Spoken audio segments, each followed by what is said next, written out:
আসসালামু আলাইকুম রহমতুল্লাহি আবরাকাতুহু। সর্বপ্রথম আমি মহান আল্লাহ দরবারে শুকরিয়া আদায় করছি। আজকের আমাদের অনুষ্ঠানটি সফলভাবে সম্পন্ন হয়েছে। আজকের এই অনুষ্ঠানটি শুধু একটি আয়োজন ছিল না, এটি ছিল আমাদের পারস্পরিক ভালোবাসা, সৌহার্দ্য এবং একে অপরের প্রতি ভালোবাসার বহিঃপ্রকাশ। নিঃসন্দেহে অনুষ্ঠানটি আমার কাছে অনেক ভালো লেগেছে। আমাদের আজকে বিশেষ করে আমাদেরকে যে সম্মাননা প্রদান করা হয়েছে, এজন্য আমরা আমাদের সম্মানিত চেয়ারম্যান এবং আমাদের সম্মানিত প্রিন্সিপাল মহোদয়ের নিকট আন্তরিক কৃতজ্ঞতা জ্ঞাপন করছি। আমি বিশ্বাস করি ভবিষ্যতে এরকম আয়োজন আমাদের শিক্ষার্থীদের নৈতিকতা এবং সৃজনশীলতার বিকাশ ঘটাতে সহযোগিতা করবে। আমরা আশা করি এরকম প্রোগ্রাম আমাদের আরও অনুষ্ঠিত হবে।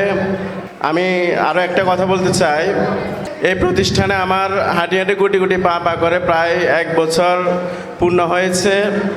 এই 1 বছরে আমি আমার ঊর্ধ্বতনদের কাছ থেকে অনেক অভিজ্ঞতা এবং অনেক কিছু শিখতে পেরেছি ওনাদের তত্ত্বাবধানে।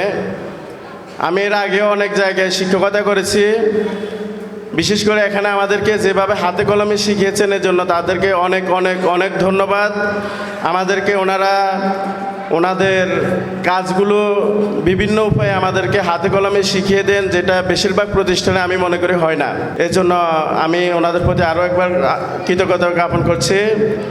সর্বশেষ আমার আজকের অনুষ্ঠানের ব্যাপারে অনুভূতি হচ্ছে, আমাদের অনুষ্ঠানটি খুবই প্রাণবন্ত ছিল এবং স্বতঃস্ফূর্ত একটি অনুষ্ঠান আমরা উপভোগ করেছি। সবাইকে আবারও ধন্যবাদ জানাচ্ছি। আসসালামু আলাইকুম রহমতুল্লাহি ওয়া বারাকাতুহু।